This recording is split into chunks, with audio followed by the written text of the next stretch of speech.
evening, everyone, especially to our TLE advisor, Sir Ever Kalipay. Good evening, sir, if you are watching now. Then, for today's video, I will show you on how to identify the component of system unit and their function.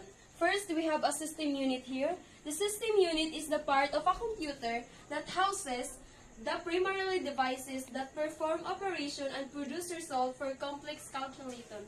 Then, of course, if we have a system unit here, we have an outer shell case. The outer shell case is provide a secure and organized space for your hardware components. Next, the system fan.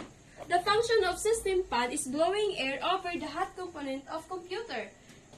Next is CPU fan. The function of CPU fan is cool down the processor. Next, power supply. The function of power supply is to supply power. Next, CD or DVD drive. The function of CD or DVD drive is to listen to music or watch a movie.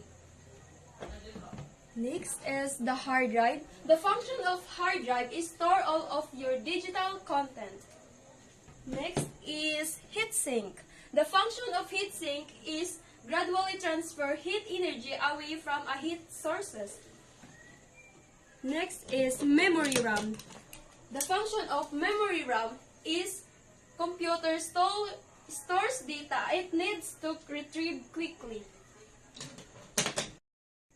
Then we have also a CPU or Central Processing Unit. The function of Central Processing Unit is interprets and executes instruction from the computer memory. Then it is the brain of a computer containing all the circuitry needed to process input, store data, and output result.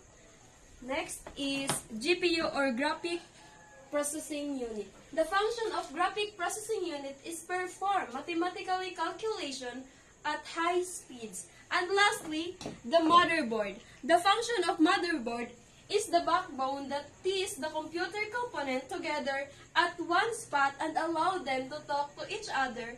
Then, the function is to provide the electricity connection by which the other component of the system is communicating. All the component of system unit and function. And thank you for watching, by the way.